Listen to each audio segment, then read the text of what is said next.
आपने अपने मिथ्या वचनों के कारण दिव्य लोकों में जाने की शक्ति खो दी है। अब आप वैकुंठ लोक, कैलाश अथवा ब्रह्मलोक में प्रवेश नहीं कर सकते। ये आप क्या कह रहे हैं देवऋषि? नारायण नारायण देवराजेंद्र, मैं सत्य कह रहा हूँ। यदि शुभ शक्तियों की उपेक्षा के पश्चात भी आपके भीतर दिव्य लोकों में जाने की शक्ति बची रही, तो इस संसार में शुभ शक्तियों की उपेक्षा की परंपरा जन्म ले लेगी। आपको अपने दुस्साहस का इतना दंड तो वश मिलना चाहिए। नारायण नारायण।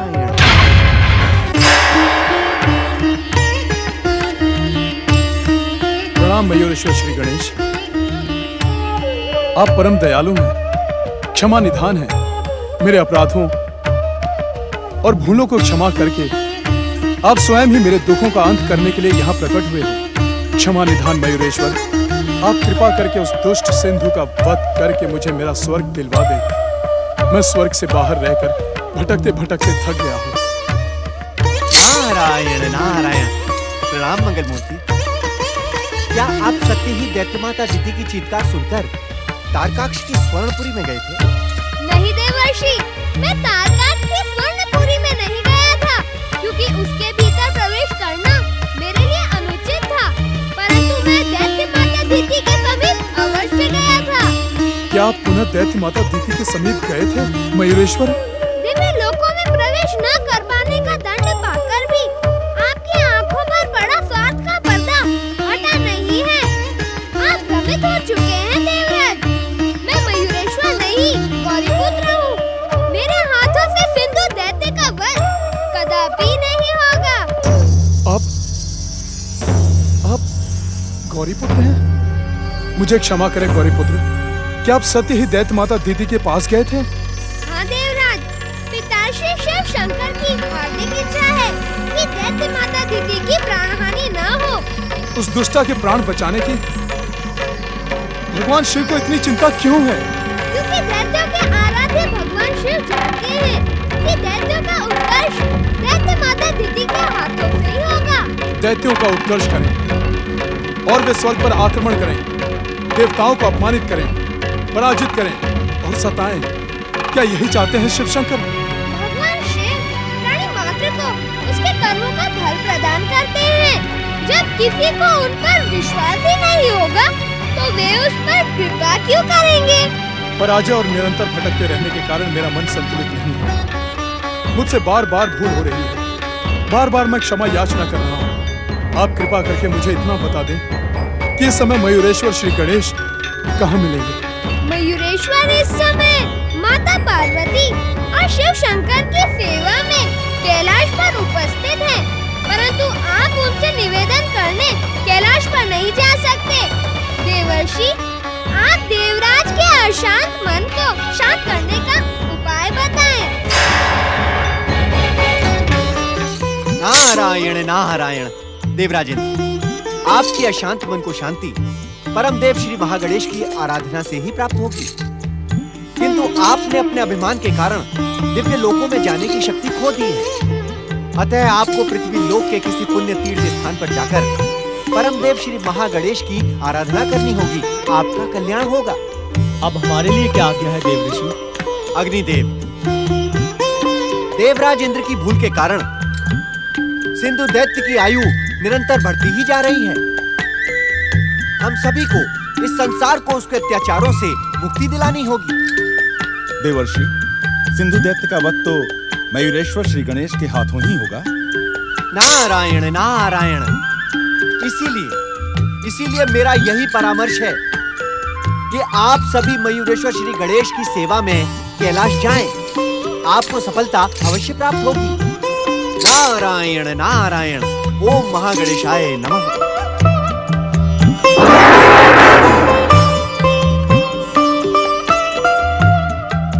अब विलंब करना उचित नहीं है देवताओं। हमसे जो भूल हुई है उसे सुधार करने का एक अवसर हमें मिला है। हम शीघ्र पृथ्वीलोक पहुंचकर श्री महागणेश की आराधना प्रारंभ करेंगे और आप सब कैलाश जाकर भगवान शिव शंकर और मयूरेश्वर को प्रसन्न करने का प्रयास करें। श्री महागणेश की जय।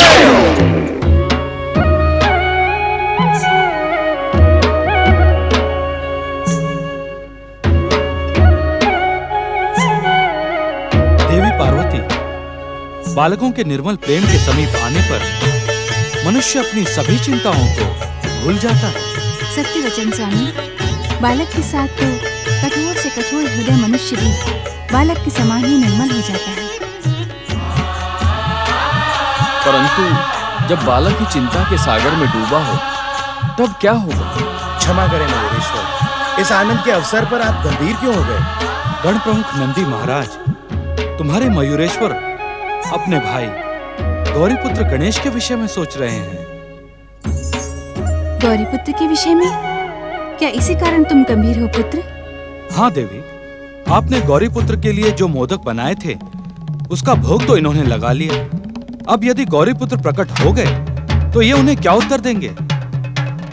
क्यों मयूरेश्वर, तुम्हारी गंभीरता का यही कारण है ना?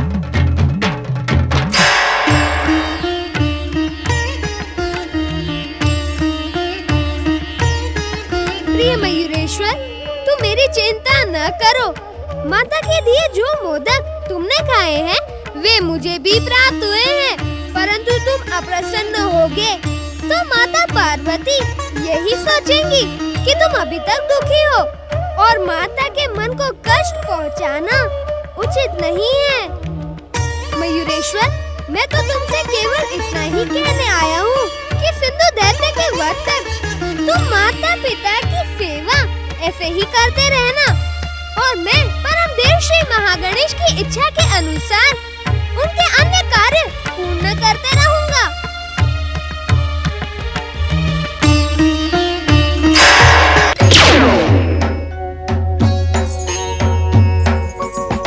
शाम सदाशिव और मयूरेश्वर श्री गणेश की शाम सदाशिव, माता पार्वती और मयूरेश्वर श्री गणेश की। कैलाश में आपका स्वागत है देवगणों। हमें आपकी पराजय और देवराज इंद्र के उस दंड का भी ज्ञान है जिसके कारण वे दिव्य लोकों में प्रवेश नहीं पा सकते। देवाधिदेव, देवराज इंद्र को अपनी भूल पर पश्चाताप है। पवन देव, धैर्य जीवन की सबसे बड़ी उपलब्धि है।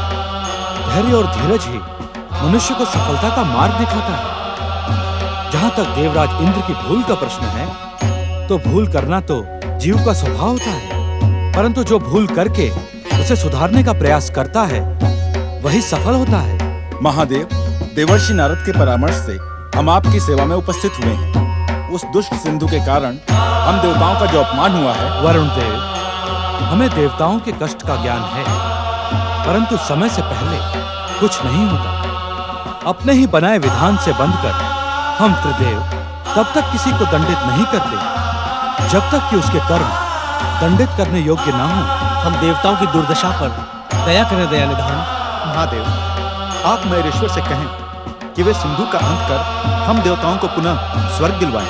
हे मयूरेश्वर श्री गणेश, जब दुष्ट सिंधु का अंत आपके ही हाथों होना है तो आप विलंब क्यों कर रहे हैं? देवगणों, मैं तो अपने माता और पिता का सेवक मात्र हूँ। जब मेरे पिताश्री ने कह दिया कि समय से पहले कुछ भी नहीं हो सकता, तो इससे अधिक मैं क्या कर सकता हूँ?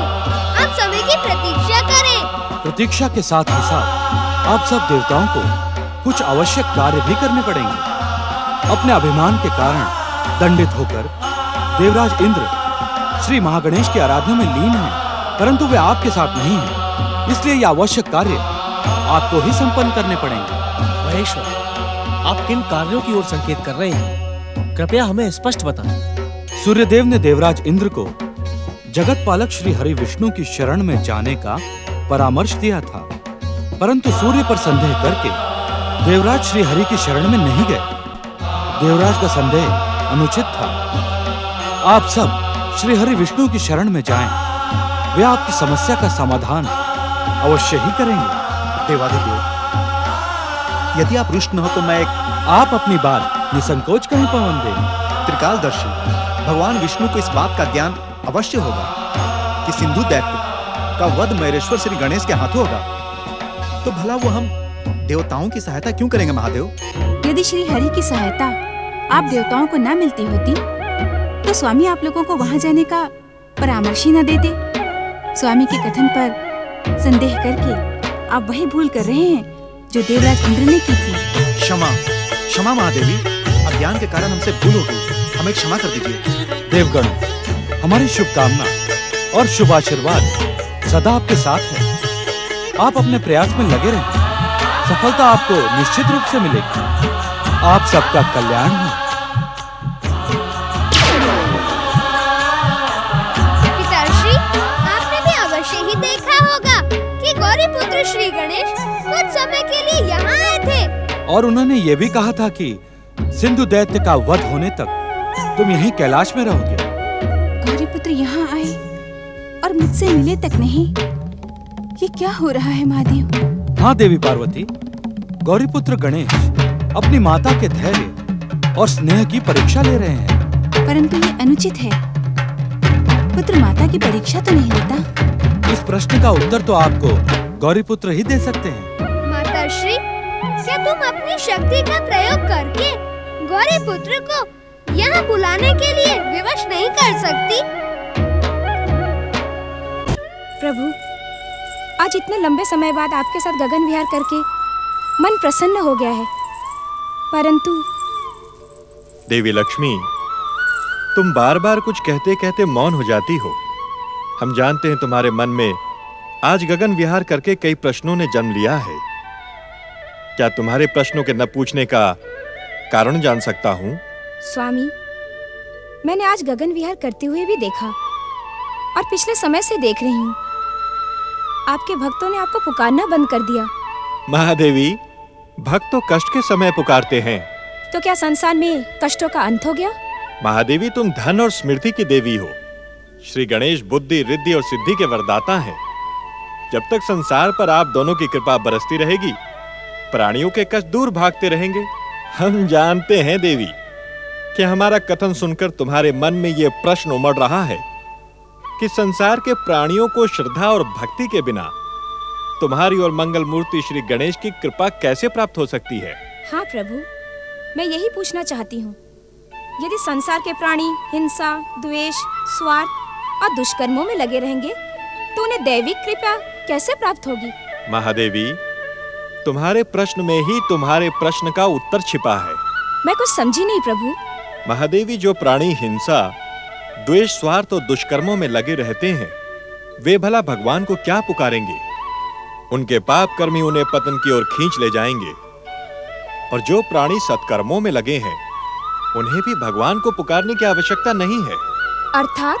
अर्थात उनके सत्कर्मों का फल शुभ शक्तियां उन्हें बिन मांगे ही प्रदान कर देंगी।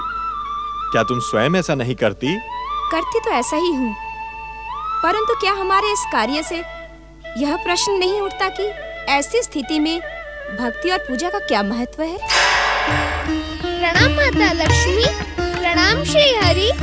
माता, आपके इस प्रश्न ने पूजा और भक्ति का महत्व बढ़ा दिया है। गौरीपुत्र श्री गणेश,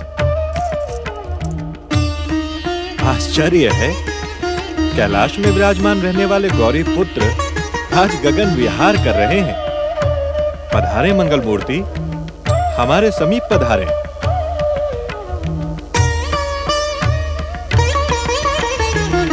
गगन विहार हम नहीं, आप दोनों कर रहे हैं। मैं तो आप दोनों के दर्शन पाने की कामना से यहाँ प्रकट हो गया। जहाँ तक कैलाश का प्रश्न है, तो परम देव श्री महागणेश के अन्य अवतार मयूरेश्वर श्री गणेश माता पिता की सेवा में उपस्थित हैं। मयूरेश्वर श्री गणेश कैलाश पर और गौरीपुत्र श्री गणेश गगन विहार पर। ऐसा प्रतीत होता है कि संसार में कुछ नई घटनाएं जन्म लेने वाली हैं। संसार की घटनाएं आपसे अज्ञात नहीं रह सकती श्री हरि। मैं उन्हीं घटनाओं को जन्म देने के लिए आजकल गगन विहार करता रहता हूँ। परंतु वो घटनाएं क्या है, हमें भी तो बताए गौरीपुत्र। माता, ये घटनाएं आप जाने उससे पहले यदि श्री हरि की आज्ञा हो तो मैं उनसे एक निवेदन करना चाहता हूँ। अवश्य गौरीपुत्र। त्रिलोकीनाथ, आप देवताओं का निवेदन स्वीकार करके सिंधु दैत्य को स्वर्ग से हटाने के सूत्रधार बने। इसके बाद घटनाएं किस रूप में मोड़ लेंगी, यह तो आप जानते ही हैं।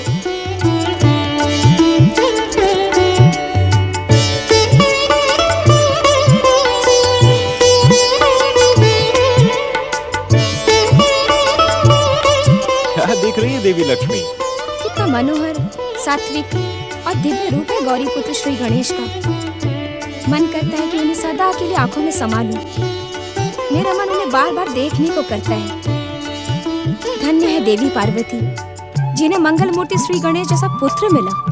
मंगल मूर्ति श्री गणेश को देखकर परमदेव श्री महागणेश का आभास होता है। प्रभु, गौरी पुत्र श्री गणेश सिंधु दैत्य के विषय में जो कुछ भी कह गए वो मेरी समझ में नहीं आया, परंतु मैं समझ गया देवी। उन संकेतों को मुझे बताने की कृपा करे स्वामी। महादेवी, गौरी पुत्र ने भविष्य की जिन घटनाओं की ओर संकेत किया है, उसके अनुसार कुछ समय के लिए तुम्हें हमारा वियोग सहना पड़ेगा। आप ऐसा क्यों कह रहे हैं स्वामी? देवी लक्ष्मी, इस समय हमसे प्रश्न न पूछो। भविष्य में घटने वाली घटनाओं की प्रतीक्षा करो।